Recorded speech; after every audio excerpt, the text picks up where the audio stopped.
My name's Carter Burwell, and I was the composer of the score for Carol. Todd gave me the script, I think, when he was going off to Cincinnati to shoot, and he and Randy Poster sent me, I think, 5 or 6 CDs of music from the period, just so I could get my head into the zeitgeist of 1950s New York. This film is a great canvas for a composer. It's beautiful, and the characters themselves are not able to express so much about what's going on. There's so many ways for music to inject itself into this film. So I had lots of ideas, and I really used Todd as a sounding board for those ideas.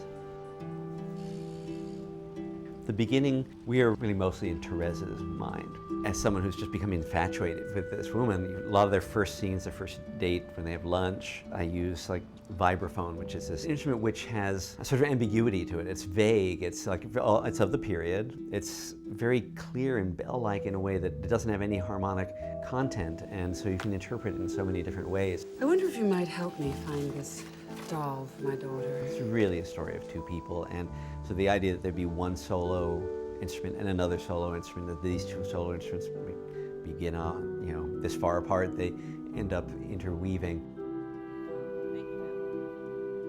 Clarinet and oboe were the instruments I chose. That was largely instinctual, but I think it does work. One of the main themes that's at the beginning of the movie and at the end of the movie is based upon those solo voices.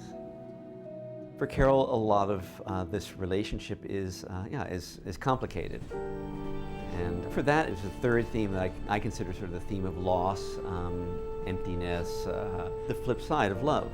It's something that you also sort of enjoy. It's how you know you're in love, because how bad you feel when you're not with the person that you love.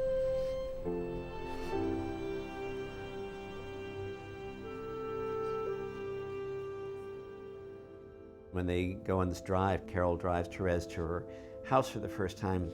It's largely just piano. I took the piano and put it through all these delays so that it piles up in this cloud of piano notes, and it's just hard to see through where, I don't even know where the beat is anymore in this cloud of piano notes. But I did that because it matches the way that Ed Lachman and Todd shot the scene, because she's in this car, but she's just seeing like the glove or a piece of the car or a reflection of a light or something. It's all very subjective.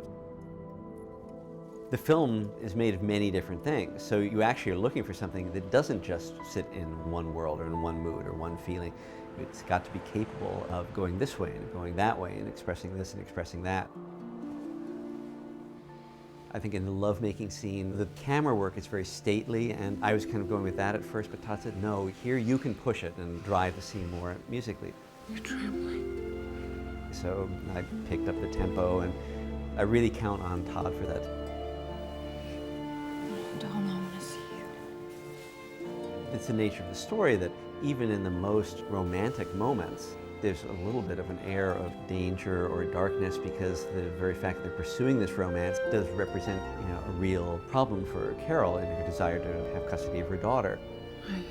But it is still at its essence a romance. And I think that Todd and Phyllis, the screenwriter, they very carefully scripted a step-by-step examination of falling in love.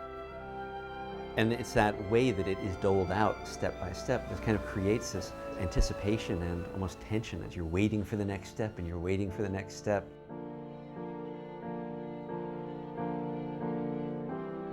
This takes so many people to make a movie, hundreds of people, that just the odds that everyone is actually trying to make the same film are statistically small. But in this case, it did really feel as though we're all pointing towards the same result, and I think it's beautiful. I love film and I love music, so it's a great job.